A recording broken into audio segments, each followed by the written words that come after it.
Hello,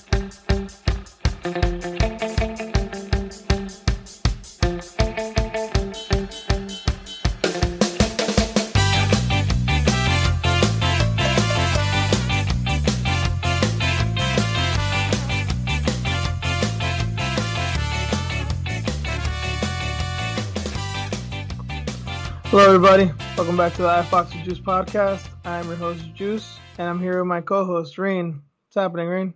Not much. How's it going? It's all right. I do have something to ask you. Uh-huh.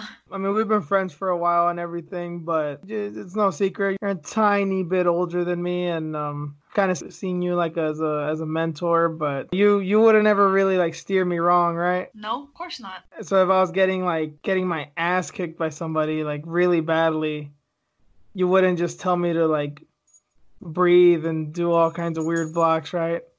And use imaginary force field? Hell no. Okay. All right. I just wanted to start the show off on the right foot. I just wanted to make sure we're on the same page. No. Fuck no, man. I'd throw in the towel. See, you know what's funny is so many people have that mentality of, I'll fucking kill you if my coach ever threw the towel in, but that's the sign of a great friend. That's fam shit right there, so I appreciate that, sister. Oh, yeah. But, it was the same shit that happened on Saturday? Yeah. That scenario? Yeah. Yeah. We wouldn't even be there. We would be somewhere like an Indian reservation doing our breathing exercises. We're going to talk about some Indians. We're going to talk about breathing exercises. We're going to talk about terrible coaching, because that's all just a little glimpse of what happened at Rio Rancho last week, the card that just happened on Saturday, the UFC card. So without further ado, let's just get into it. Our rewind of UFC Rio Rancho. So many places to start from. I don't even know if we need to go in order or not, but I did want to mention a few things just very, very quickly, because a few things that surprised us. First and foremost, Lando Venata and Yancy Medeiros. We did cover the fight. I don't remember who I went for. I want to say that I went with Medeiros. Yes, and, you did. Yeah, because Venata loses tight decisions sometimes, or it goes to a draw. And he didn't win because he didn't do anything. And I never thought that a fight between those two could ever be even remotely boring. But it was. It was a little slow, wasn't it? Slow. That's a nice way of putting it. I like that. Yeah. Almost seemed like they were hesitant. Lando was his usual self, like moving around, but there wasn't really any excitement until about the third round. Mm-hmm. They started to pick up the pace then, but I mean, by then it's like, well, it's over. I think it's two factors. One, it was mostly Venata. He was being careful. He knows that he could get in brawls, so he figured if I'm calm, Medeiros will probably calm, and we'll fight at a measured pace.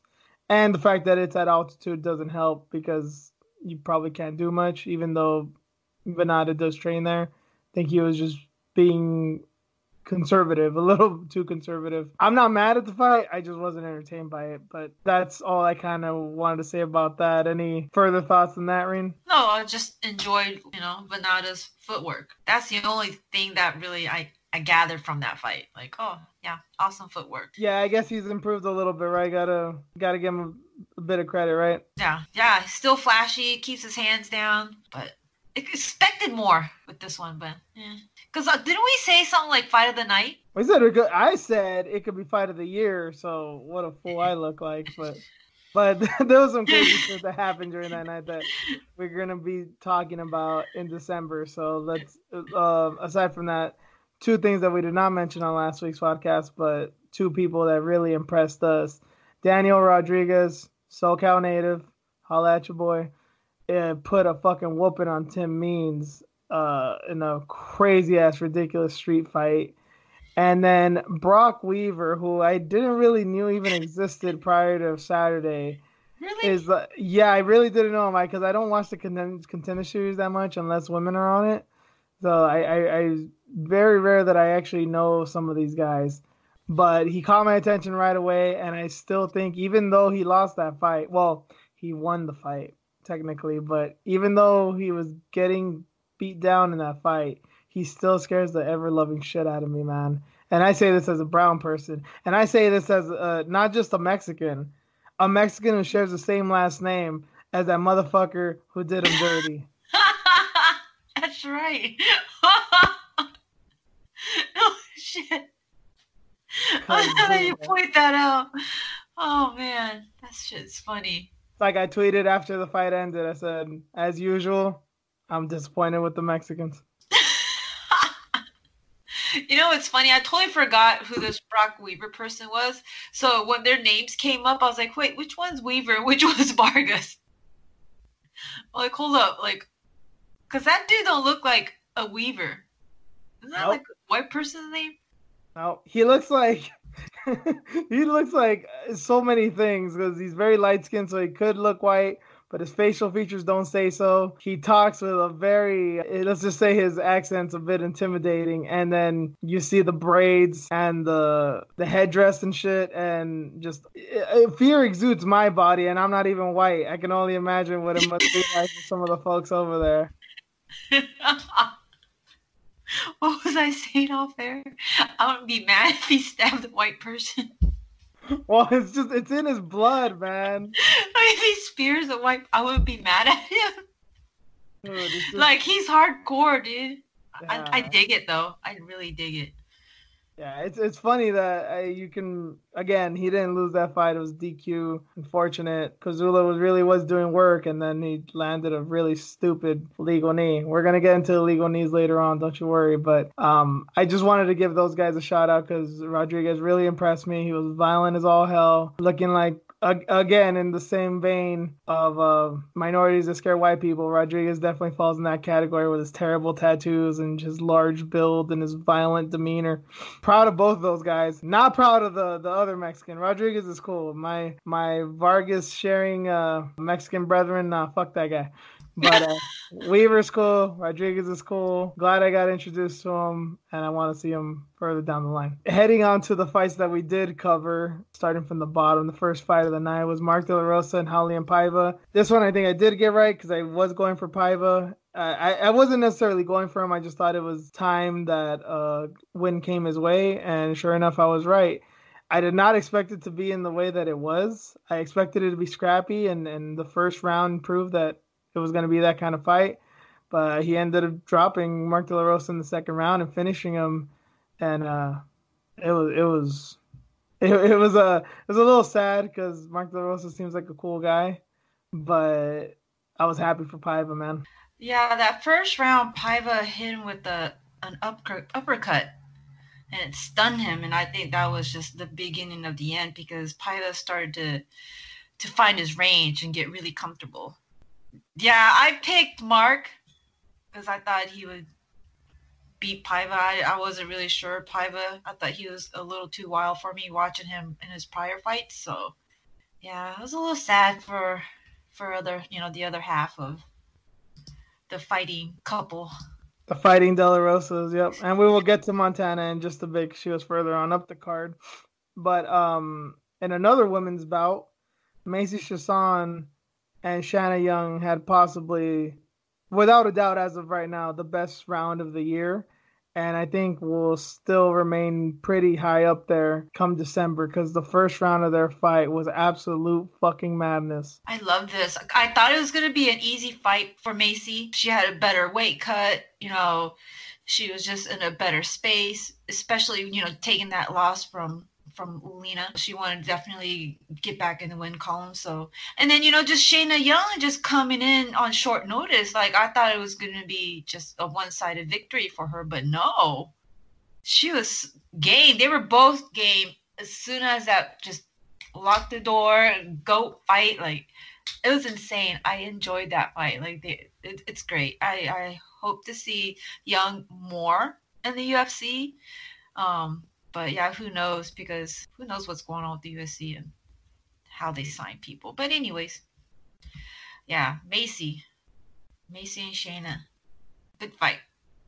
Oh no, Young's gonna stay around for sure. When you take a fight last minute, win or lose, you're coming back for another one. But given that performance, I don't know how you don't give it to her. And I think every fighter, male, female, young or old, should heed this lesson from Young. If you're coming in that last minute in an environment as fucked up as New Mexico, as Rio Rancho at altitude, you need to fight like her. You need to fight like your life depends on it because she knew, someone can look at that and say that wasn't necessarily smart, but that probably was the smartest thing she could do because she wasn't going to go three full rounds. She wasn't going to fight to some close decision. She needed to make it count and make it count early, and she did that. And I think that was the only way she should have gone. Shasan was tough. Young was probably even tougher because she took I swear to God, maybe 40 knees in the first round and never fell. And Shasan took some hellacious head kicks. It was just madness. I hadn't been that psyched for any fight really in quite a while, especially for fighters that are not necessarily on the upper echelon, Yeah, that was a brawl. But oh man, even though Macy was listening to her corner better this time around and she was a little bit more calm, she's eaten a lot of shots, man. I mean, those head kicks, I think 3 of them landed that first round, and I'm like, oh my God. Back to back too. It was they weren't little pitter patter kicks. She got a flush. And yeah, she kept on walking through them, but she can't keep doing that. She's a big girl. It's rare to find just athletes in general that are, when the bigger they get, the lower the defense is, And I think that's the thing with Macy. But yeah, you're right. She should listen to her corner, especially because she's with Fortis. And as I've gone on the podcast said a few times, I think that's one of the future gyms to look out for. I know she has good coaches around her. You're right. She should definitely listen to them. But yeah, great fight. Great first round. I won't forget that round for a very, very long time. So props to both girls on that one. In the next fight, John Dodson got a major upset and knocked out Nathaniel Wood. This was definitely surprising. I mean, we didn't even really cover the fight so much. We just kind of said he's got nothing for him, and this is going to probably be a bloodbath. But I forgot that Dodson actually has some good footwork when he wants to use it. I didn't forget his power. I just didn't think it really would have mattered with Wood because I think even if he cracked him hard, Wood would have came back with 2 or 3 other bombs and showed Dodson a lesson. But, man, he definitely taught the youngster here. Yeah, he definitely still has that speed. And I picked Wood, of course. I didn't think Dodson still had it, so pleasantly surprised. I guess he switched gyms. He's not at the main Jackson's Wink gym anymore, so maybe that has something to do with it. Yeah, I'm not sure. I mean, I don't know how much he has left on his contract, but I wonder if he's going to be able to go on a run again. So we talked about this a little off air. So yeah, I was wondering if he switched gyms. You confirmed that was the case. So this is a Jackson affiliate? Yeah, or an extension. It's a totally different gym. Oh, okay. Because I know the only thing I knew about Jackson's is that the original space that they were in years ago is now was supposed to be anyway, a gym for just Joe Schmo. Just anyone can go in there and train. And then the really big high-end gym is now for the John Jones and the Holly Holmes and the elite fighters. And I think I'd heard something that they wanted to branch off, do a licensing thing, but I didn't know they'd already done that, or I didn't know that they had additional schools. Is it still in New Mexico? Yeah. Oh, okay. So yeah, so it's still a hometown fight for Dodson. Yeah, I think it's still in the same town, Albuquerque. So, okay. But yeah, different coaches in his corners. That's that same punch that dropped Peter Yan too. So I mean, he still has that power. I think it was the same punch that dropped TJ Dillashaw too back in the day when he won the tough contract. Oh yeah, you're right. That's kind of his move, and shit, he still got it. I was a little baffled by Wood's performance because he just kept following him and he didn't really do anything to change course. But I mean, that's kind of how it happens with young fighters who are getting their ass kicked for the first time. It's haven't been here and they haven't been taught a lesson, so they keep going back to what they know, and then eventually they really end up paying the price. Yeah, it's unfortunate because I guess he was out for a year. Nathaniel Wood, he was out for a year because of a broken arm, and then he also just likes to fight at home. He didn't really take that much damage. He didn't break any bones or anything. So he'll be out for a while, but hopefully we'll see him more. He'll be a little bit more active, travel a little bit. Maybe that has something to do with his loss too. Just that timeout. I mean, going against a vet, that's tough. Yeah, he should take some time off and regroup, and I'm pretty sure he can do so. He seems like a smart kid, and Brad Pickett he's no schmo. I think he'll teach him well, guide him well, and he'll be back sooner rather than later. Next fight, Montana De La Rosa on the main card. She got a unanimous decision win over Mara Romero Barella. I'm not reading her name. I think I'm close with that one. I'm never gonna get her name right. I'm sorry, people. But yeah, this was a great performance. And Montana did whatever she wanted on the ground. Barella's a pretty competent grappler, and she still had her way with her. And then when they did go to the feet, Montana was doing good. Even dropped Barella pretty good in the second or third round, I believe. I mean, I was like a good performance all around. I was impressed by Montana, but I was definitely impressed with her striking. Do you think she's gonna kind of start going that way, Rain? I'm not saying she's gonna be K1 Montana, like K1 Maya or whatever, but do you think she's gonna focus more on her striking, or do you think she's gonna do this thing of like just get decent enough with her boxing and continue to focus on the grappling? I think continue to focus on the grappling and the wrestling, because she kind of talked about it at the end. Like, yeah, we did a lot of wrestling, and then we did some, boxing too, but it was focus on wrestling. And I mean, if it works, then might as well, right? Continue to use that formula, not take any damage, and just and then also use her jiu-jitsu skills to submit people. But yeah, that's all they really focused on is the wrestling, and it showed. Yeah, like if you go back and see like the Rachel Ostovich fight, which wasn't even that long ago, she submitted her, but as far as the wrestling goes, she wasn't getting much done. She was like really struggling there. And then you see the Nadia Kassem fight. She was, her jiu-jitsu was really phenomenal. But yeah, the wrestling was like, it was improving, but it's not there. But yeah, in this one, she really just had her way. And I kind of like what I said last week with I think the KGB fight really helped her out. I think that loss really lit a fire under her ass, and now she's stepping it up a bit. As we mentioned earlier, a little unfortunate that Mark did not get the win, that he got knocked out. But if you guys haven't seen this, I recommend you go on Instagram. I think it was Tim Crater posted this of a picture of Mark and Montana after her win, of them just hugging and kissing and stuff, and him just being so proud of Mark for just setting aside all the bullshit and whatever negative feelings he may have had about his fight to come out and support his wife. He was there cornering her just like 2 hours after he had been knocked out, and pretty badly, mind you. But that's a real dude. That's a good man right there. So props to Mark for being a selfless husband. Yeah, and happy birthday to Montana too. Like, her birthday was on the 14th, February 14th. Then she had to go through all that, the weight cutting and not being able to eat on her birthday. Imagine that, ladies, going on, Twitter and Instagram and seeing all the gifts and, all the nice dinners and chocolates and all this shit that your homegirls are getting. And meanwhile, you're just here miserable with your husband cutting weight of all things on Valentine's Day. That's why I was rooting for them to both win, so they can walk out of there with the, fat paycheck and go have a good time afterwards. But I mean, it was beautiful just seeing that post. Yeah, so not a lot of things recently that make us feel good in the fighting world, but that was definitely one of them, so gotta give them 2 props. So now we get into the real juicy part of this fucking card, because it's really been the story of the week. Where should we start? Diego Sanchez and Michel Pereira, we were saying last week, it's going to be ridiculous. It was ridiculous, but not in the ways that we thought. Did I foresee that Diego could possibly get his ass kicked by this guy? Yes, because he's not exactly young and not exactly of the soundest mind.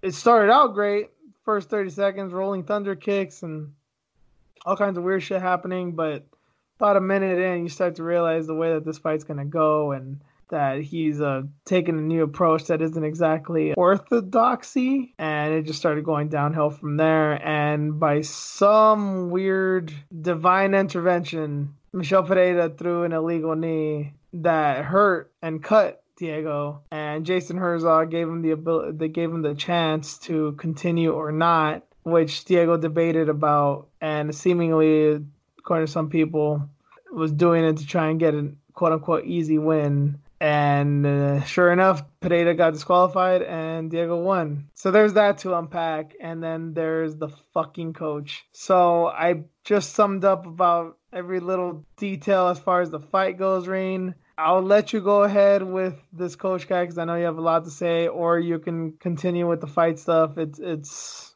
up to you. The floor is yours. Well, yeah, I saw some people upset at the fact that, Diego quit. I didn't think that at all when I finally got to see it. I mean, I thought that he made a very wise business decision because, I mean, we know, we've seen it. He's been on the first season of Tough. He has a long, extensive resume. He doesn't have that much shelf life left in, the combat sports world. So he did what he needed to do to make sure that he takes care of his family. Hopefully, it happens that way. But who knows with this new coach. But yeah, I saw that. There's no way in hell that he's a quitter. I mean, wouldn't you have taken the money too if it's 100,000 to show and 100,000 to win? Yeah. I mean, at that point, yeah. Wouldn't you run with it too? And then the whole Reebok payout too. Diego got 20,000. Michel Pereira got 3,500. So Diego won technically, so he got the higher payout. So again, that's leaving more money on the table. Had he continued like we all wanted him to, like we all know him to, but that's the old Diego. He's not, like you said, he's not young anymore, so he had to do what he had to do. So, hey, man. If it was the other way around, it was Michelle quitting, then I'd be like, bitch, you're an asshole. You don't belong in the octagon, because he doesn't have a long resume, especially in the UFC. Like, he doesn't have that resume like Diego. So, yeah, I'm an asshole. I'm gonna definitely side with Diego. Sorry, that's that issue. We had that going on, right? The whole issue with him quitting or not quitting, was that the right decision, blah blah blah. The crazy corner, the same coach that coached him prior to this one with the Michael Chiesa fight, that one lone cornerman with bullshit advice. He got interviewed by Ariel. He got interviewed by Luke Thomas, and it's scary, man. It's so scary. Like a minute and 8 seconds into Luke Thomas's interview, I had to shut it off. I find it hilarious that you actually timed it. Yeah, I shut it off. I'm like, I can't do this. It's like a 50-minute long interview, and at the 1 minute mark, I couldn't, not anymore, because he was just puffing his chest out and saying, yeah, I'm the coach, I'm the trainer, I'm the manager, I'm the physical therapist, I'm the nutritionist. I'm like, wait, hold up. What? You're all these people, you wear all these hats, but where's your credentials? So at that point, I'm like, I can't. But because I was curious, and then also I knew we were going to end up bringing this up, I had to continue to just suck it up and listen to it. I mean, it's awful. It's scary. He mentioned things like, yeah, Diego will evade and block, and he has like Mayweather like levels of evading shots, and almost like McGregor level, because McGregor studied movement. He was just rambling on and on and on. And then he was, when Luke Thomas was asking him like legit questions and trying to get him to talk, like, he would get upset. He would get so defensive and start deflecting and like ranting about something else, talking about his website and his philosophy and the abilities he has, and maybe it's better than all these coaches in the combat sports world. He was just talking himself up. Luke Thomas asked, like, how do I validate any of this stuff that's on your website? How do I trust what's on here? And again, this guy's like defensive, like, how do you know how to trust CrossFit? And it's just started rambling on and on. I'm like, oh my God, this is so bad. This is so horrible. Like, we gotta fucking rescue Diego Sanchez. This is like cult-like. It's so scary. He's being manipulated by this guy. One thing I learned, Reen, you don't need credentials to verify real. Seems I like may have not learned much, and actually that's the other thing of this. How much do I owe you? Because I did not ask you to look all the way into this, but you did, and you did it. I feel for me because I was never gonna do this shit. I was reading some excerpts here and there, and I couldn't do it because I'm like, yeah, and you kind of alluded to it. We're gonna get into imaginary fields and touchless knockouts and all kinds of crazy shit that I'm not into. And yeah, I think we're very close to that. So whatever the amount is, I'll send it to you. yeah, it's horrible, man. And I bet, like we were talking off air, like this is the most attention he's received, and I bet his traffic to the website, like those numbers, are like through the roof. A self-awareness like website. We genuinely considered even talking about this, and at the end of the day, we had to because this is the story of the week, like it or not. We had to say something about this. We couldn't just leave it be. But I really don't want to give this guy attention. And at the end of the day, I see it just kind of simply, why did Diego quote unquote quit? Because he has major brain damage, and we've known this forever. Why is Diego Sanchez training with this fucking con artist? Because he has brain damage and doesn't know better. And the fucked up thing is, nobody ever wants to say it with con artists, but they're con artists for a reason. They're smart. They're smarter at least than the people they're conning. And given Diego's likely condition, it's kind of infuriating to see on my part. So that's why I'm like, yeah, we need to cover this. But I'm still, as I'm speaking right now, I feel guilty just going even further along in it because I feel partly almost responsible in this in some weird fucked up way. Yeah, I don't know if he's gonna be. I don't know if Diego's gonna fight again, and if he does fight, I don't know if this guy is gonna be in the corner because hopefully there's still good people around him to tell Diego, like, look, man, you don't need this guy. He's gonna get you badly hurt. You've been hurt too many times as it is. You don't need to add any more, injuries because of this dude. Like imaginary force fields and shit, and just the crazy training. Like, there's one footage that I saw where they were training in like a very nice pool, very luxurious pool. Like I was trying to figure out where that place was. Like I feel like he's being used, and it's sad that he can't see that he's being manipulated. His daughter was at this fight too. It was her very first fight. She's 6 years old. And to watch her father get beat up like that, she probably doesn't understand at all what's going on outside the cage. Hopefully not. She doesn't see any of it, but like hopefully her mom, Diego's ex-wife is trying to contact him and talk him out of this stuff because this shit is scary. I hope he doesn't. The coach, I hope he doesn't have any access to his bank accounts. I really hope that he doesn't manage any of that. I mean, it sounds like he does everything for him, but yeah, it's so fucking sad, man. I hate talking about it because you're right. Like, we're talking about him, really, right? We're giving him light. Can we just have him and Idol Portal like fight to the death? I would love to see I'll pay that. for that. I would too. I would love to see that. I would pay double. He came to mind a lot this week because obviously he was like I don't want to say the original scam artist. They've been around forever, but definitely one of the most prevalent ones. And Connor had him for a fight or two, and then nobody ever heard from him again. But put the shoe on the other foot. If Ido Portal, I'm actually calling him by his real name for fuck's sake. If Ido Portal was Diego Sanchez's cornerman either now or then, obviously he hasn't been great in the past few years. Nobody would have, we kind of laughed, but we're like, maybe there's something to this movement shit. But we would have been saying all the same shit about Ido Portal now, then we're saying about this fucking guy now. I don't even want to say his fucking name.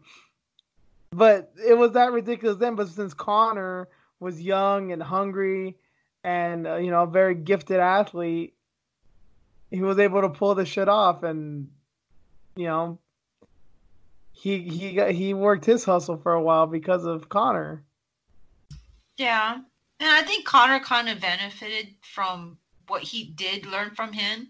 But in Diego's case, this guy is it. This guy is the coach. There's nobody else. There isn't like a Kavanaugh or Yeah, other training partners. It's just this guy.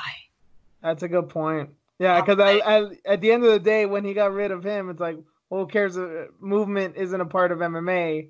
Well, his movement, quote unquote. He still had his boxing coaches, his wrestling coaches, and the whole deal. yeah. I mean, Connor had who? What's that guy? God damn it! Roddy? I can see Oh, his face. The nutritionist, like Lockhart, like oh yes, yes. he even had like Lockhart for a nutritionist. He had somebody for each thing, like things that he needed to focus on: boxing, wrestling. Like this guy is it for everything. He's the manager. He's the coach. He's the trainer. He's calling himself the physical therapist. I guess in the Michael Chiesa fight, right before they were about to come out, I guess the commission was tripping out because he dipped, what is it, peppermint oil or something, eucalyptus or something, and put it up his nose so it can open up his airwaves so he can breathe better. Yeah. I did not know that, and I didn't think you were gonna go on that. I started laughing because of his guillotine to Stone Cold Stunner Oh God. deadly That too. move. I want to see that. I want to see it. I just want to. I actually do want to see him teach that. I do want to see What the fuck? When I read that, I'm like, it's just the Stone Cold Stunner then. it. And the fact that Chiesa, man, I love Chiesa. I've never hated him, but him saying like I just laughed, like oh man, this guy's awesome. Yeah, they were concerned about it. That fight, they almost pulled that fight because of you know issues that was brought up by this fucking scam artist. I call him the Swiss Army knife because he kept on like going and rattling off all the jobs he's done. So the work that he does. So I'm like, yeah, he's a fucking con artist, Swiss Army knife. And I That's call the him way the I see master. And I call him the master of the 52 blocks. him. He's the real master of the 52 blocks. Fuck all that Wu Tang shit. Man, it's so awful. So yeah, Diego Sanchez. I was looking forward to this fight. It was the anniversary of that crazy walkout that he had. I was rooting for him, and then just yeah, this coach just completely overshadowed everything. Like it's everybody's talking about this. It continues to be a topic of discussion. See, 2012 Diego Sanchez was woke. He was that's who he was fending off. It wasn't Satan. It was fucking little devils like this motherfucker. It's like get away from me with the cross and that. That's what he would have been doing in 2012. He wouldn't have been duped by this fucking guy. Dude, I saw some like because there's a picture with Eric. You saw that, right? The guy they were both shirtless. Very close. Yeah, very close to each other. Looking like twins. Oh yeah, that's kind of scary, huh? Yeah. Way too close to each other, and people are like, "That's just his boyfriend." Just admit it, Diego. That's your boyfriend. Who knows if it is? If it is, cool, but it's like you don't have no business cornering him. You don't have any business being cage side in the octagon. Like, it's too bad that the UFC or the commission can't step in. Yeah, and I guess I think we'll just leave it here because I think we talked on all the quote unquote important facets of this story, but Yeah, it is it is Diego. it is kind of rare that you have to show some kind of fighting ability to a commission. You can't just walk up off the street and get in a fight. I know that may sound surprising, especially to some of these new era fans who've seen CM Punk and Mickey Gall and Logan Paul and some of these motherfuckers fight. But yes, you do need to get in front of commission and show that you have some knowledge of fighting. I thought that went for trainers too, but maybe I'm mistaken. And if it does go for trainers and they're just allowing it, oh, fuck me, man. Jesus Christ. We have enough to worry about with Michael Bisping's fake eye and Derek Lewis's possible lethal condition. We need to worry about, woo peddlers as fucking coaches getting in there. Damn. I understand making a exception, like in the case for, I know we talk about a shit here, but in the case for like Rachel Ostovich when she fought Paige Van Zandt, she had her family there. At least her dad is a trainer, and Grant obviously the situation wasn't well with her, so she's got to have someone there. I get that. I'm not even mad about that. But this shit, multiple fights in multiple jurisdictions, god damn. If anybody wants to go save Diego, just hit me up. I'll probably be down. Just let me know. I'm surprised that didn't become an actual hashtag. I knew maybe a few people did it, but I'm surprised that didn't start trending. Yeah, it's just sad, man. Yeah, hopefully we won't see him again. Let's have Ito Portal against this guy, and let's have a rematch of BJ Penn and Diego Sanchez now. Fuck it, why not? Oh my god! Let's do it. Let's do it. Don't put it out there. It might happen. Let's do it. No, BJ Penn's gone. Don't worry about him. But I'm just saying, man. They can go to some Indian reservation and make it happen. If we're gonna be morbid about it, let's fucking do it. Let's have Brock Weaver be the ref. Oh Jesus! Let's go all out. Oh goodness. I'll be open for that, but maybe I'm alone in that. Anyway, moving on from I think 20 minutes we just devoted to that shit. The main event, Jan Blachowicz knocked out Corey Anderson in the first round. Very impressive, very kind of scary knockout. Corey was on the ground for quite a while there. And obviously, Jan Blachowicz avenges his loss to Corey Anderson from a few years back. Did it in John Jones' hometown. John Jones was octagon side to see this, and he looked psych about it. I mean, there's nothing to really more to add to this. I guess just the most obvious question is Jan Blachowicz next for Jones, and should he be next for John Jones? He will be next to, continue John's legacy, right, of being a dominant champion, the most title defenses and so on. But should Jan be the next one? No. We should see the Reyes fight. We should see the rematch next for Jones. But that's not going to happen. People are saying Dominic Reyes versus Thiago Santos for the next contender slot, but I still not even sure when Thiago Santos is supposed to come back. I'd love to see it, but it's kind of fucked up for both of them because they probably both should have won. June or July is what I read for Santos's return. So, yeah. International Fight Week, that'd be gigantic. He's making a quick recovery. It's insane. He got both knees worked on. It's Yana. Yoko, you mean? You're so mean. You're such a hater. You are such a hater, Ian. Just admit it. Yoko Kunitskaya. Just admit it, Reen. Just admit you're a hater. Hey, man, I hope they look lovely together. The pictures are great. Makes me a little jealous sometimes. Oh, shit. Okay. But I see it. They are in love with each other. Great. Just don't fuck up his career. Don't Yoko Ono his ass, please. Oh, my God. He needs to focus and get back in that cage and hopefully get that title if it's still around John Jones's waist. That's all I'm saying. That's all. Yeah, and in this case, I can't even say that it's your hatred of white people because she's Russian, so they're another level of white, They're their own people.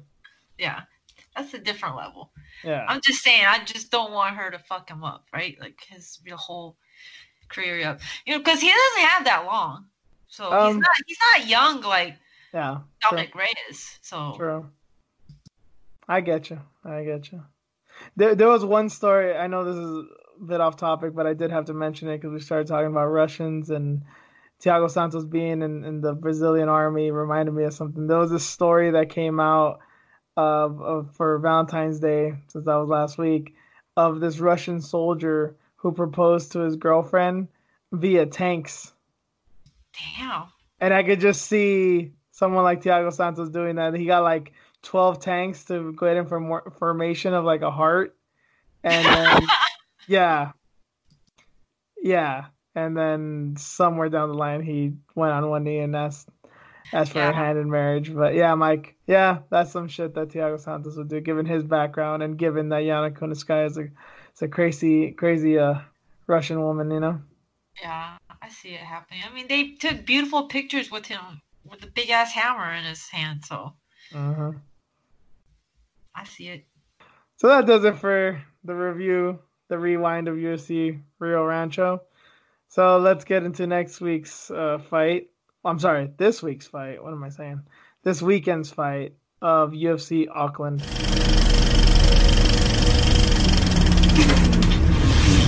First up, we got Angela Hill and late replacement, as always, as she's been wanting to do lately. She's going to be taking on Loma, Best Protect Your Titties, Lugbunmi. What you think about this fight?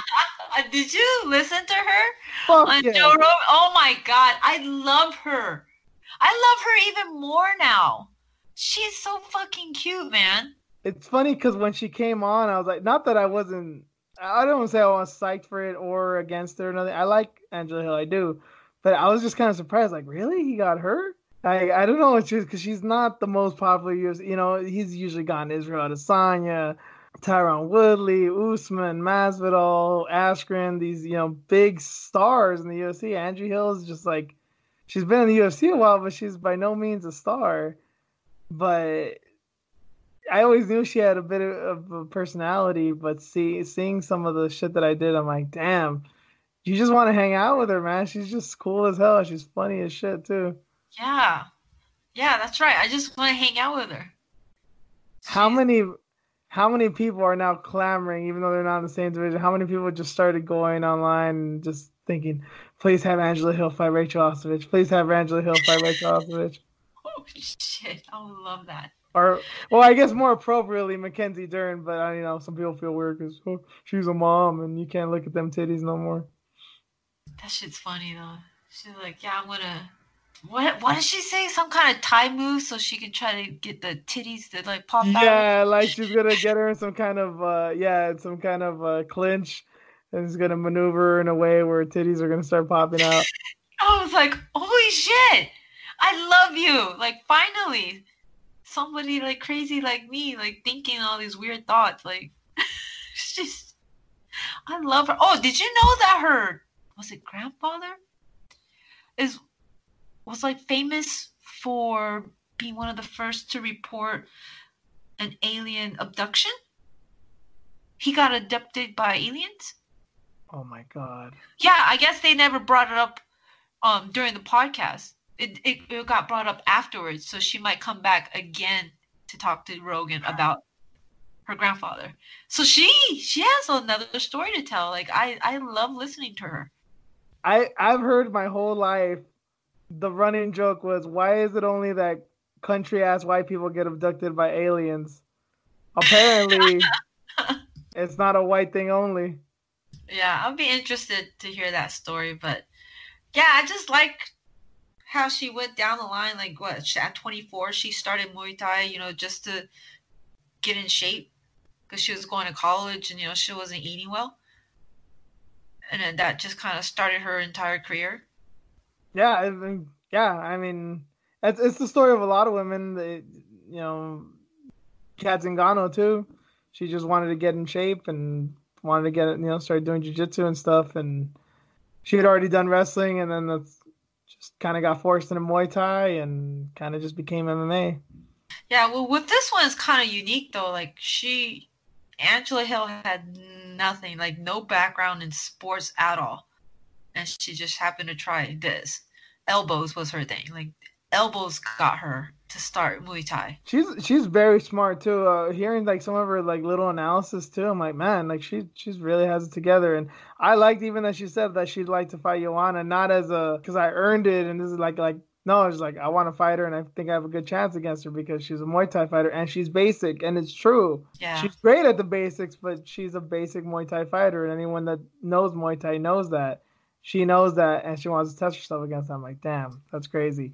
Yeah. But to keep on topic, she's fighting Yeah. Lugbunmi, who is a very skilled Thai fighter. We've been raving about this fight for a few weeks now, ever since it was announced. And I'm just gonna come out and say it. I love Angela Hill. And one last thing, a side note with the podcast, props to her on the whole titties front. To mention that Leslie Smith's titties popped out in an Invicta fight, and she kept fighting, and that is the reason why I fucking love that woman, because she's a warrior through and through. And she will fight shirtless if she goddamn needs to.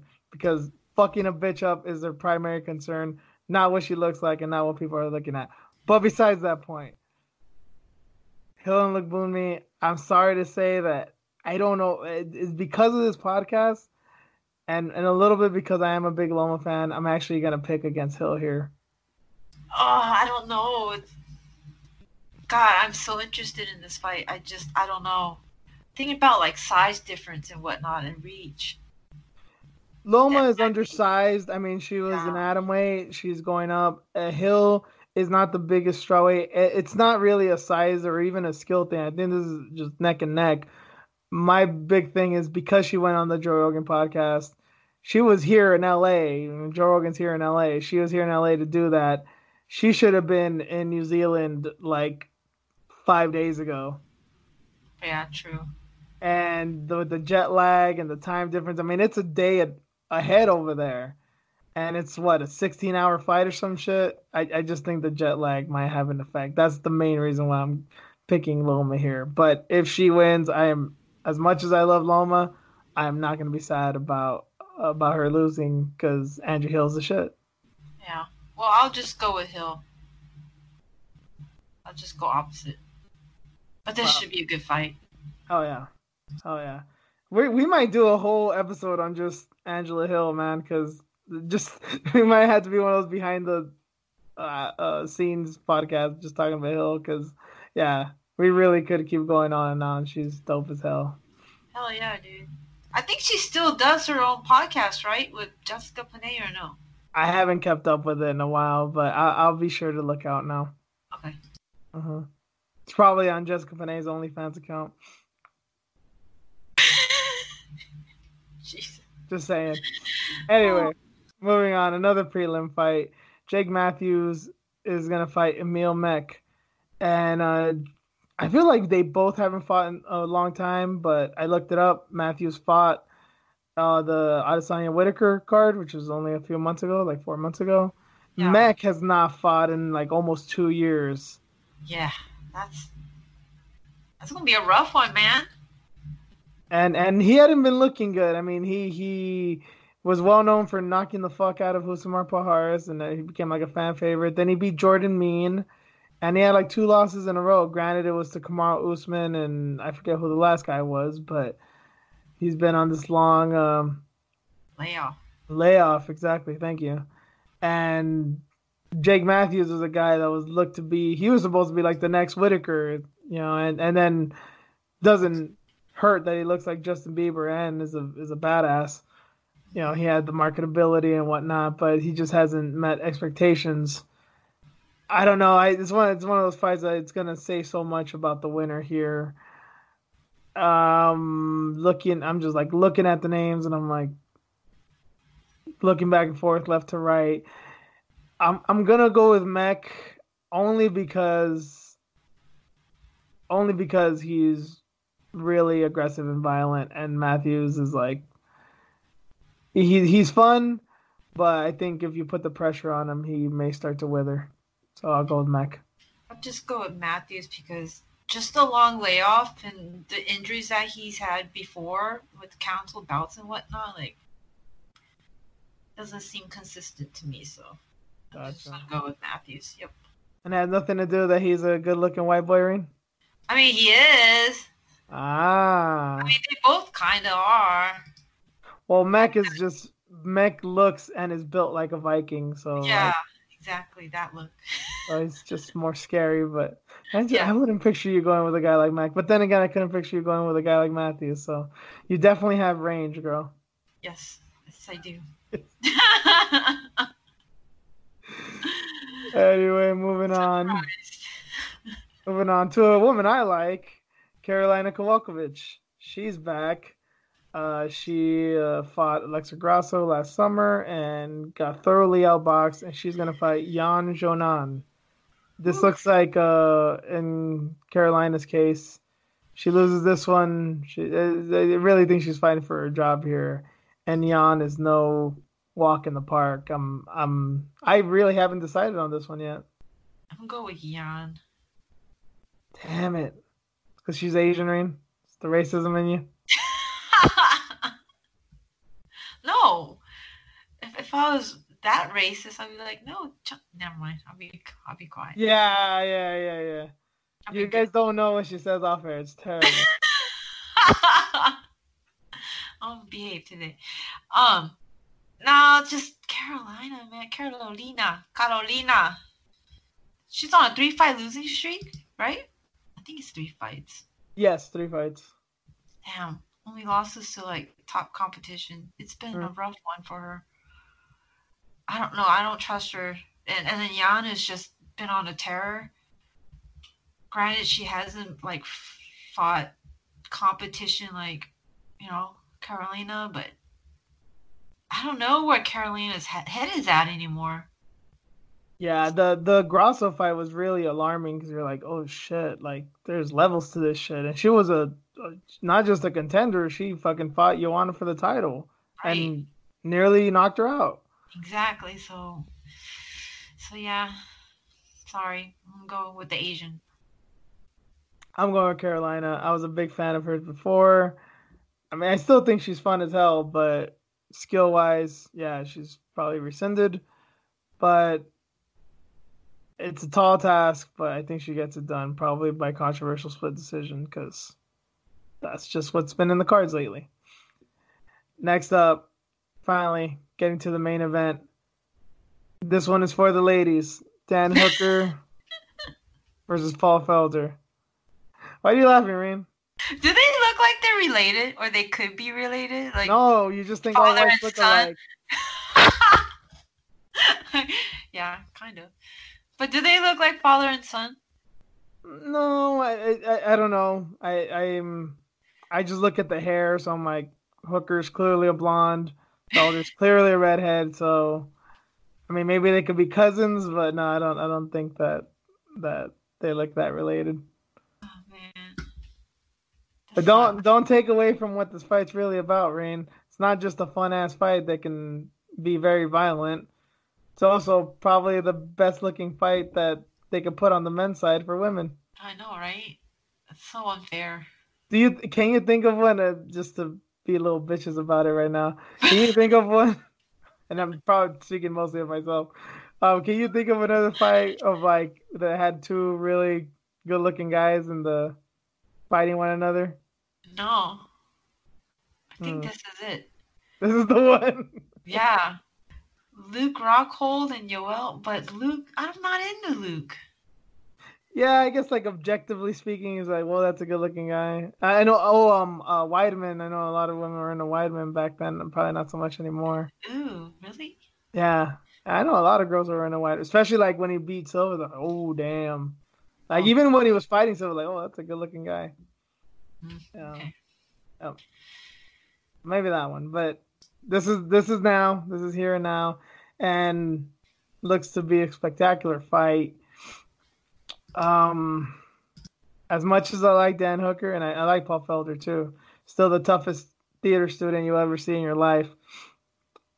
I I don't think Hooker gets it done here. I think it's gonna be fun as hell, and I don't know how it ends. I really couldn't tell you, but Felder's just so tough, and I have as tough as Hooker is. We know damn well he's tough. Look at that Barboza fight. He still got finished in that fight. And I have not seen Felder get finished yet, no matter what they've thrown at him. So I think this is going to be one of those fights that, whoever's toughest is gonna win. And in this case, based on the evidence, I gotta go with Felder. Yeah, I gotta go with Daddy. I mean, Paul Felder. Wow. I never thought I'd hear you so Sucker for fawning over redheads. that dude, huh? Fucking redheads, man. And this one can fight. And he's a theater student. Yes, and he's a theater student. I'm always gonna bring that up because it doesn't matter. What kind of thoughts? Maybe we should add this on the OnlyFans account. yeah. Oh man, redheads. Anyways, yeah. Paul Felder. All right, so we both got Paul Felder here. So the Irish Dragon. Irish Dragon, that's right. We got a little bit more MMA because there's 2 Bellator cards going on, and since it usually comes out Friday, you already know about this. The Friday card happening, Bellator 239. Ed Ruth is fighting some guy. I didn't even see the main event. I just wanted to highlight a few fights that are happening because we're fans of these peeps. Denise Kelholtz is fighting Christina Williams, which is possibly could be the fight of that night, even though they're deep in the prelims. Denise Kelholtz she's on a mission for gold, and Christina Williams is no joke, and she's also a savvy striker. This should be fun. Gaston Bolanos is fighting Solo Hatley Jr., who I don't know who that is, but Gaston Bolanos is pretty awesome, and he's coming off a loss, so let's see how he bounces back. Anything to say on those, Rain? Probably see more spinning shit, of course. Gaston Bolanos with the spinning knockouts. Where's this fight at? Oklahoma. Oh, okay. Yeah, this one's stateside. How about Kelholtz and Williams? Have you seen? I know you're on Kelholtz, but what about have you seen Williams fight? No, I don't. She's the one that head kicked Heather Hardy and broke her face. Oh, this girl. Okay, now that I'm looking at her picture. Okay. Ooh, that should be interesting. Mm-hmm. And I guess to counteract Felder and Hooker, they're both good-looking gals. So that's me. That's for the boys. That's for the boys. That's for tonight and Saturday nights for the ladies. So there you go. Both also awesome fights. And on Saturday, actually it's headlined by a woman, by Leah McCourt, in Dublin no less. That could be a thing of it in itself. But Beck Rawlings is also fighting. She's gonna fight Elena. Jesus Christ, I can't. Kalionudu. I'm not good with Greek names. Anyway, she's fighting. And she's vows that she's not gonna have a performance as shitty as the last one. Her words, not mine. And I also just kind of want to give her a shout out because she's also been looking better as of lately. Maybe it's also the OnlyFans account thing going on, but shout outs to Beck. She seems to have her shit together right now. I don't know what had been happening over the past few years, but yeah, she looks very dedicated, and she says she's gonna get that bare knuckle boxing in there to make up for the last performance. Yeah, maybe sponsorships and how well she did in bare knuckle, like it's making her glow. Yeah, I mean, she came back and took a bad loss, but yeah, maybe it'd been a while since she got in MMA, so yeah. So she needed to get her feet wet. Didn't work out for her, but she wants to make up for it now. So yeah. There's a hope in that fight's good. That's for Bellator. There's one other gigantic fight happening this weekend on the boxing front. Deontay Wilder, my favorite fighter of all time, is going to fight Tyson Fury for a second time. And I can't think of many fights, MMA or boxing or otherwise, where there's a rematch and you have the exact same questions that you did coming into the first fight. And the fact that they had a fight before and they're still both undefeated. Isn't that crazy? Mm-hmm. Oh, now, okay, so you're more into boxing than I am. Is there a lot of hype behind this? Oh, yes. Okay. This is the fight of the year so far.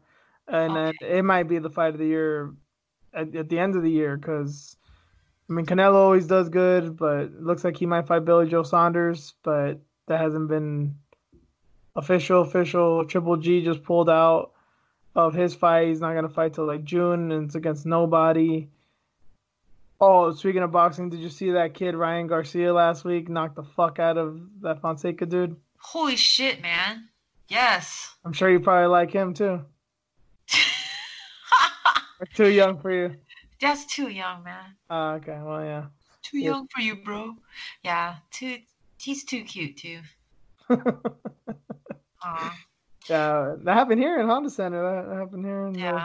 SoCal. But, Yeah, the Instagram boxer. Is that what they call him? But hey, the motherfucker can fight too. So. Right. But yeah, this Wilder Fury fight. I mean, I think the same reason that you would go for whoever you went for in the first fight is the reason you would go for him in this fight. If he went for Wilder, he has knockout power, damn near knocked out Fury. Why can't he do it this time? And then Fury, you knew he was the better boxer. He outboxed Wilder. I'm sorry. Why wouldn't he do it this time and just not get knocked down again? They're good questions, but they're impossible to answer. Did Fury drop Wilder in the first or second round or something? No, he never even really hurt Wilder. I mean, he may have stunned him like once or twice, but he never like had him in real danger. Wilder dropped him twice, like in the 9th or 10th round when the temple. So he kind of just got dazed. And then, of course, that epic knockdown in the 12th round that he damn near murdered him. Oh, okay, because I was listening to, who was it? Morning Combat. And I think Brian, what's his name, was talking about it. It's like, yeah, Fury like dropped Wilder in the first or second round or something. It was early on. And I guess Fury didn't go after him as much because he wasn't confident with his cardio. So I'm like, okay. I don't recall that at all. So I don't know. I'm like, okay. Is he just trying to sell us on something or what? He probably just remembered wrong. I mean, it's kind of been a while ago, and it was a crazy fight, so you probably remember it as, well, you, meaning that guy, probably remembers it as more than it was. Right. Okay. But I guess who do you got going into this one? I mean, that's all we can really go off of because it's the exact same story. Right. It's hard. Like, we already know who the better boxer is. It's Tyson. But how powerful Wilder is. So. Exactly. So it's like, who do you pick? Like, you just never know where Wilder's gonna come from and just like knock him out. Like, it could happen at any time. Well, you know damn well I can't go for Wilder. There's no fiber in my being that can go for him. And I'm actually gonna go and watch this at the theater. I just got my tickets right before we started recording, so I'm gonna go to this. Cool. And if Fury loses. Oh, jeez, I almost dropped my mic. Sorry. You're getting upset already. If Fury loses, oh my God, I'm just going to storm out of the theater. I'm not even going to lie. Throw your popcorn. Stomp on out of there. Oh, man. I'll just go with Wilder because, yeah, you don't like him. And I mean, I want Tyson to win. I mean, but, damn, dude, he's been so busy. With like outside stuff. He was doing like WWE bullshit. Who knows what's gonna happen? Oh man. Having too much sex, right? Like, isn't that what he's been doing? Right? Oh, I don't know. I haven't heard of that one. I just know if Wilder wins, I'm not gonna be talking to Ant Walker for a while because he's not gonna let me hear the end of it. Just stay off social media. Shout outs to Ant, but yeah, I'm not gonna talk to you for a while, homie, because I know how you be. Clapback cartel. Yes. So that does it for the preview of UFC Auckland and Bellator and boxing. So let's get into some headlines.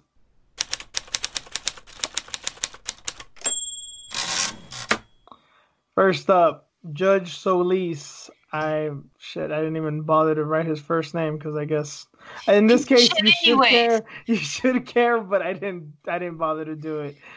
His last name is Soliz, and big story came out this week there because it was revealed that there was a major conflict of interest in his judging of the Giles James Krause fight because he has a relationship with Trevin Giles' trainer.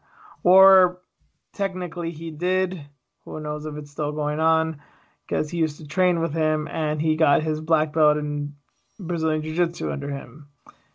And if you don't remember, Soliz is the one that gave the first round to Trevin Giles, even though it is the most clear example of someone not winning a round. So, yeah, that was that. What do you got, Reen? They fuck with my man. Oh, yeah, that's right. So, oh, yeah, you're extra mad about this one, huh?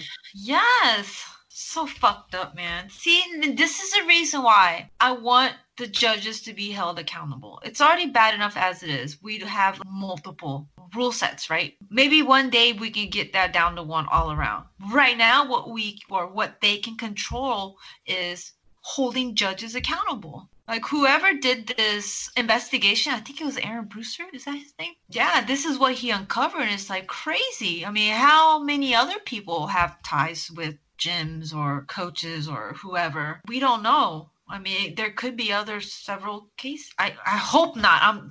Let me just back up. I hope there isn't other cases like this, but I mean, it's just, yeah, they need to be held accountable. That's just it. Once a fight is over, right then and there, ask them, how did they come up with those scores? And that should be the end of it. Or do it the very next day. Have them come in, talk about the fight, how did they come up with the score, give them feedback on what they could have did better, and so on. But if you have this bullshit like lopsided like judging, come on, you gotta do something. You're fucking with people's money. You're fucking with people's health and so on. Like, come on. I remember years back, and this like nobody talked about it because it's at the end of the day not really that big of a story, but just a small example of a possible conflict of interest. Clay Guida beat, I want to say it was Hatsu Hiyoki back in the day, and I believe the card was in Chicago, so a lot of people thought it was just a hometown bias since Clay is from Chicago. But it turns out one judge had a really ridiculous scorecard that I think had him winning every round that like nobody agreed with.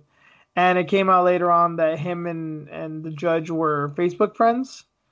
And what the? Yeah, so there's cause for concern there, obviously. I'm not saying to ignore that. But shit, I have Facebook friends of people I've never met, people that I have no relationship with, people that I'm not even friends with anymore. So it's a thing that like that doesn't necessarily mean anything. But it definitely looks fishy. But in this case, you don't get your black belt from just some dude. You don't go to a seminar for 2 hours and get a black belt, I mean, unless you're Diego Sanchez and that guy's trainer or whatever. But regardless, you're not supposed to be, you're supposed to have a relationship with these people usually if you're going to be getting a black belt because you trained under them for a long time. Yeah, if that's not a conflict of interest, I don't know what is. Yeah, I mean, to get a black belt, if he did train with them the entire time, with like, what, 5 years if you're BJ Penn, 10 years is average. Exactly. There's some long history there. Fucking judges, man. I swear. I think that, yeah, I mean, I think what you're saying is right about asking them, like, yeah, they should really, anytime there's controversy, they should just have judges available for the press conferences. That means they got to kick a fighter or two out so they can question them.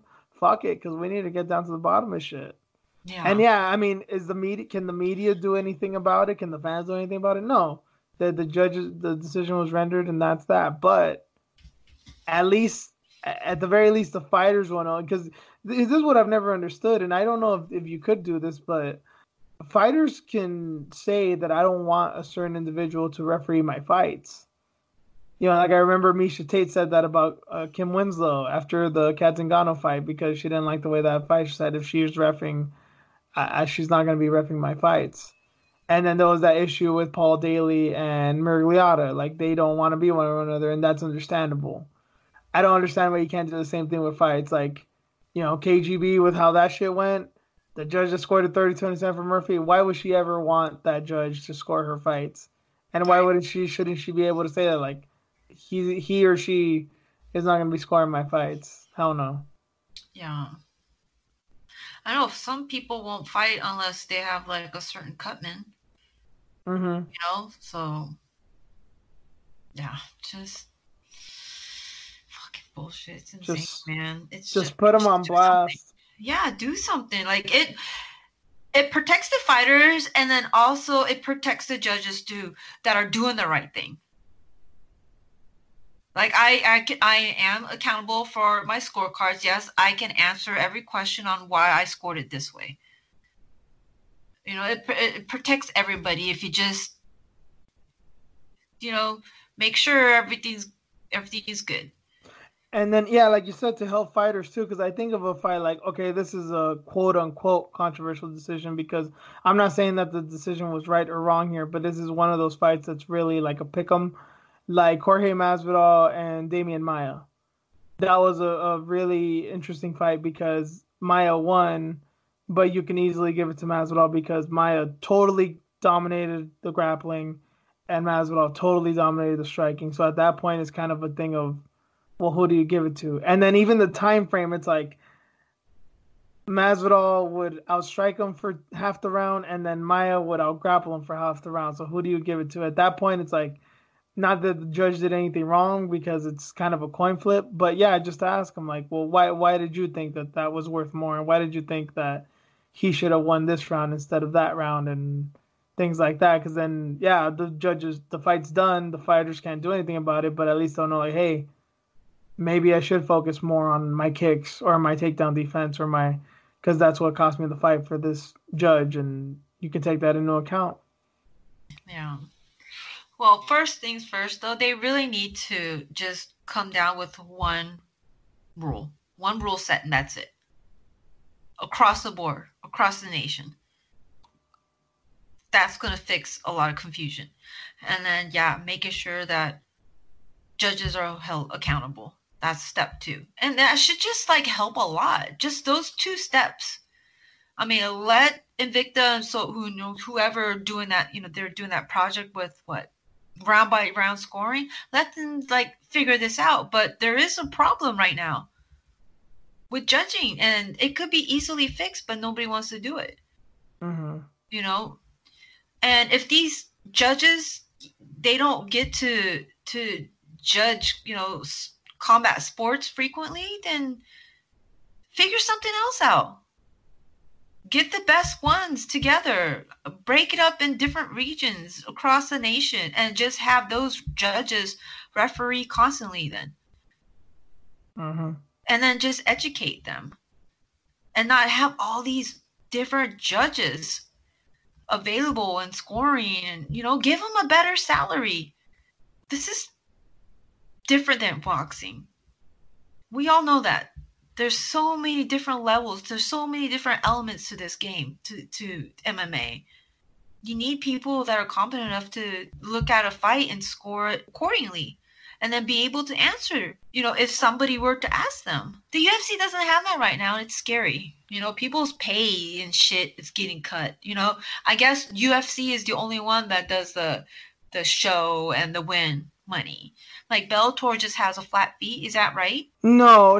The UFC kind of set the standard with that. Most promotions do that. It ranges in who they get, who wants that. Sometimes the fighters can negotiate that a little bit more, whereas in the UFC, like 98% of fighters have the show and win money unless you're in the main event. So yeah, it's a little bit more open-ended on some organizations, but not really. Yeah, because I was listening to like Josh Thompson and Big John McCarthy. That's one of my favorite shows, weighing in.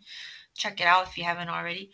But yeah, they were talking about how like Bellator is just a flat fee. They'll give you extra, but it's like you generally get like a flat fee, so you don't have to worry about that kind of stuff. So yeah, that's a topic we can definitely do a whole show on. Is I've been a proponent of not doing show and win money for fighters, to just give them a flat fee, because I think it's kind of dumb to do the show and win money, because it makes it seem like winning isn't an objective. So it's pretty dumb. But yeah, that's a lot of things regarding regulation that we can go into for hours. But yeah, I think you've summed it up pretty well with this judge and his situation.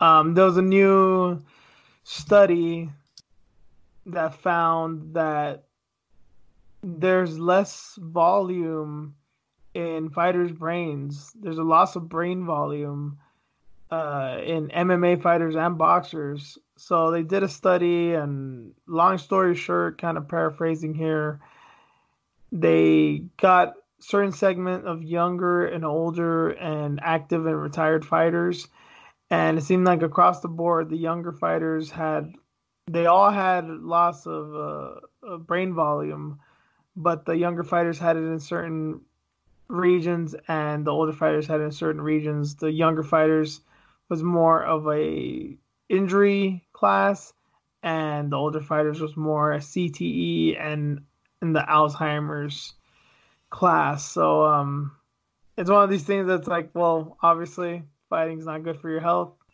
It's gonna affect your brain, but I did not think that you would literally.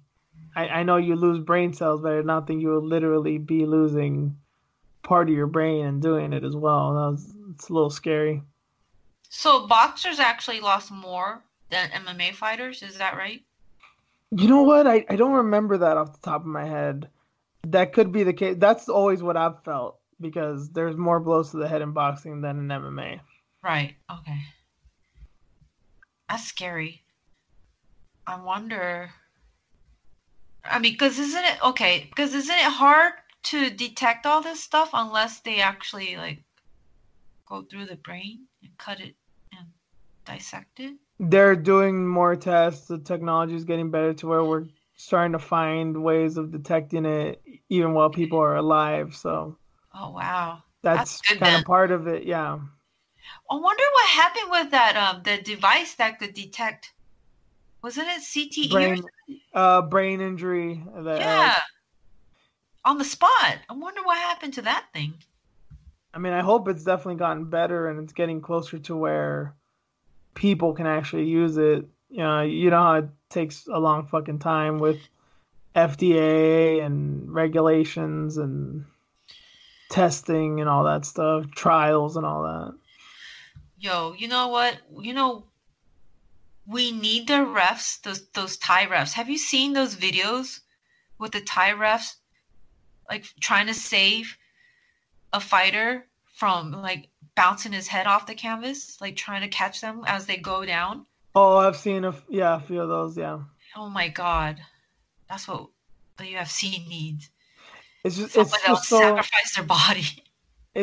chaotic Yeah, in there. It's like who the hell knows? It's like they're going for a takedown, all of a sudden the overhand right comes and then they're knocked out and yeah, yeah. There's this one guy that got, I forgot it was a knockout or something. He was laid out basically just on his ass, and then his opponent was about to throw a kick. Had it landed, it would have probably landed on his head, right? Well, the ref like basically did like a teep to his leg and like kicked it back, kicked it out. it's different with Muay Thai, especially in Thailand, because a lot of those refs are Or former fighters. fighters. Yup. So See, that's what we need. That's what the combat sports needs, MMA needs. it's different though, Yeah. different culture and different purses at stake. Thailand, you're fighting for lunch. Muay Thai fights, you're fighting to have some food on the table. True. MMA, you're getting paid thousands, if not millions of dollars.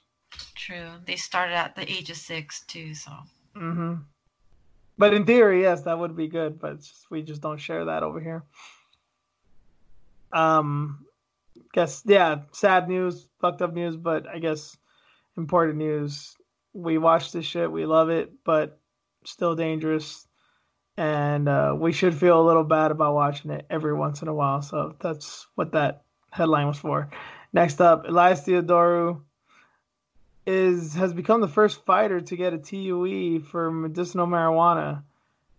I didn't think this was necessary. This is news because it was news to me. I thought weed was pretty. I thought they were pretty liberal about it in USADA and in a lot of jurisdictions, sans Texas.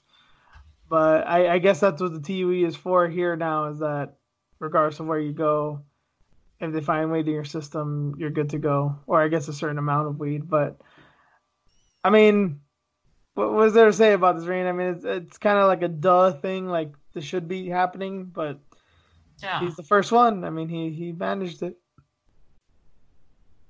Yeah. Good for him. He can smoke it as much as he wants to, like anywhere he wants to, right? Nick Diaz is gonna want to fight him like the. You don't even have to pay him. Just like motherfucker, if I win, I'm getting that exemption. That's so funny. Well, is he with anybody right now? I mean, he got released from the UFC. Does he have like a boss yet? Is he signed with anybody? I heard he signed with someone else, but I'm blanking on the promotion. It wasn't Bellator, I know that. I know he's a ring boy for Invicta. He still has that gig, right? Yeah, but I don't remember who it was. I don't remember who it was, but I'm pretty sure he did get signed somewhere else already. Oh, okay. Well, it should be just a given for everybody. I mean, well, then again, it depends on the state you live in too, right? Yeah, we're in Cali, so we can talk. Yeah, so all these different regulations. So, well, good for him. He's a cannabis athlete, so. Yeah. He got it, and Nick Diaz didn't. But Nick Diaz ain't fight no more, so. Shit, man. I can't. I still remember the time when Nick Diaz got that 5-year suspension. That's when I was watching all those hearings and shit. I remember originally it was supposed to be a lifetime suspension. Oh, yeah, and it got reduced because people were getting pissed and calling in. And I think even Joe Rogan, like, posted the phone number to the Nevada Commission to say, hey, call these people up. Tell them they're a bunch of assholes for doing this. Mm-hmm. Yeah, so this is where we're at now. Last headline, ONE Championship is gonna have a fight next week. Their King of the Jungle event in Singapore will have no audience. It is gonna be a empty auditorium, and it's due to the coronavirus. They did not want to cancel the event, so they're just gonna have a walled off show, broadcast only. It's a bit of it's fucked up. Obviously, coronavirus is very serious. People are dying, especially in Asia. Not a joking matter, Joanna, but it's crazy. Sorry, I had to throw that in there, but it's just crazy because I kind of just feel for the fighters here because you got to imagine it's got to affect them whether it's negatively or positively, because if you want things to be calm and chill, this could be of a great advantage to you. But if you live for the adrenaline and the fans and the screaming and the music and all this shit, it might affect your performance. Yeah, this is gonna be so odd. And I wanted to see this one because God damn it, Janet Todd is fighting. So. Isn't she rematching Stamp? Yes. Oh man. Yes, she's on this one. So. See, even for Stamp, like I know people talk about, the Asian crowds are like more calm. It's usually just the Japanese, because I've seen like the Koreans, they're loud as fuck, and I love them for it. But yeah, in the Stamp's case, I mean, she grew up fighting in the Thailand stadiums, so she's used to a fuckload of people. That's nothing new to her. Fuckload of people, fucking chickens and goats and shit. Yeah. All kinds of chaos. Yeah. And then now I wonder if she's gonna dance. She usually, dances out in her walkout. Is she gonna dance just to an empty arena? Oh, I know. Like, I wonder if they're gonna still do all the traditional stuff, and it's gonna be interesting. Yeah, I want to watch it just because it could be a shit show, but with nobody there. Yeah, it'll be crazy. It'll be interesting. Definitely be interesting. But that does it for headlines. Let's get into some matchups.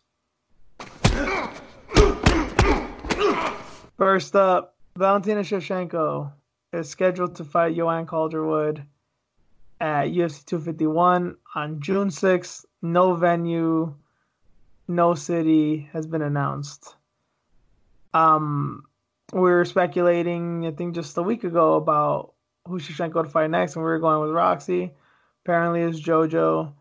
I'm not mad at the decision. In fact, I'm probably more psyched about it because I think if I had to put money on it, I don't think JoJo's going to win, but I think she does have a better chance of winning than Roxy. And given that she's a stand-up fighter, a Muay Thai striker, this could be really fun. Yeah, I was surprised to see this. Like, I was totally wrong on my assessment regarding Roxy and her recent increase in popularity, and why not do it now, because she's been in the news a lot, and but I can see why she didn't get the title fight, because she already had one. So I mean, it's JoJo's turn, and they're both teammates, so I'm pretty sure they all talked it out somehow, right? Because they had the same coach. Yeah, they've had to.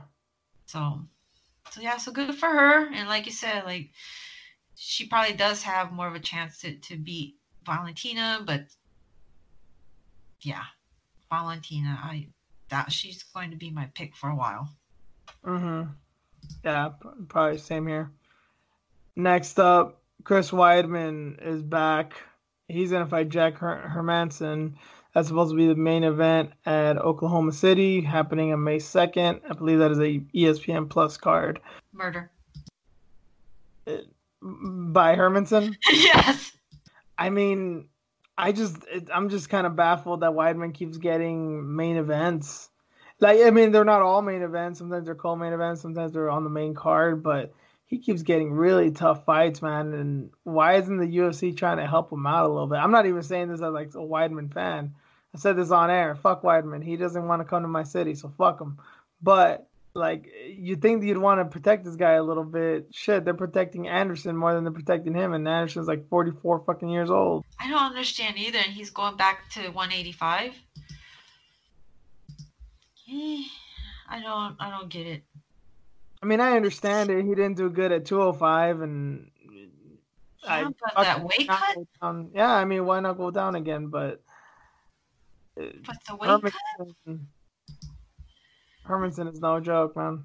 That's a bad weight cut for him, and then now he's gonna go back again and be even more depleted against Hermanson. Like, okay, he had a tough fight with Jared. Nobody wanted to fight Jared, but he's still a monster. I mean, look what he did to Jacare. Yeah, on short notice. Yeah, so, still awesome, still amazing. Yeah, so good luck, Weidman. And in a bit of depressing news, if you want to call it that, Shogun Rua is going to fight Little Nog for the third time at UFC 250 happening in Sao Paulo, Brazil. That's on May 9th. The first fight is one of the greatest fights in MMA history. Easily top 20, top 10 probably for most people. The second fight, I don't even fucking remember happening. But it happened in the UFC not too long ago. And now this is happening again. I said it during the second fight. I'm like, this one's going to end by murder, but fuck it. The fight was so good the first time. It might be worth it. Now it's like, what are we doing this for? But it's happening. God damn, man. That's right. They fought on the Rousey versus Correia card. That's right. It's been that long for the second one. I don't get it. They don't have anybody else? Apparently not. Jesus. Okay. Well. Like, what else do we have to say? Like, how many times are they gonna fight? I mean, if every fight was like the first fight, they'd fight forever. But no, they ain't the same. And that's never gonna happen again. The first fight was in 2005. 15 years later. Yeah, so what are we doing? Well, obviously they want it, so. Okay. Oh, that does it for MMA. So let's get into our news story of the week. And the headline is adult film shot at Santa Monica Public Library during business hours sparks outrage. So apparently this is like I don't want to call it a prank because it wasn't really meant as a joke, but it's a new thing apparently in the adult industry where you get paid per click. So people are finding weird places to fuck so you could get more clicks, kind of like a viral video, I guess. And this girl that they did not name, and the guy who apparently his face is never shown in the film, went. The girl exposed herself outside the library, and then they went in, and I do not know if they fucked or not because the news story doesn't say so. But yeah, it's just, I mean, it's in Santa Monica. If you guys don't know, that's a few miles away from LA, a few miles from where I live. I don't even live in LA. I live in the San Fernando Valley, which is officially the porn capital of the world. So, I mean, I'm not surprised that something like this would happen around here, but I guess I'm just surprised it would happen in Santa Monica at a library, nonetheless. Oh, like, where did this happen at in the library? What time? Like, I have so many questions. I wish I can get access to the footage for educational purposes, of course. But apparently the city leaders they knew about this. So they're not even tripping on it. And they can't do nothing about it, even if it got reported, from what I was reading. Yeah, here's a quote by one of the ladies that was outraged by it. She said that, quote, "They say it is a misdemeanor, and unless they witness it themselves, there's nothing they can do about it." So basically, don't fuck in front of cops and you could get away with it. Right? Mm-hmm. Yeah, dude. But if I like bring a library book late or something, I get fined and shit. They get all mad and shit. Like, but they can't do anything to anybody that goes in there fucks. Okay. There you go, people that are trying, you know, see my voyeuristic people that are want to spice up the love life. Now you know what to do. You don't need to book some expensive hotel and go on some fucking island. Just go to the library. They can't do shit to you.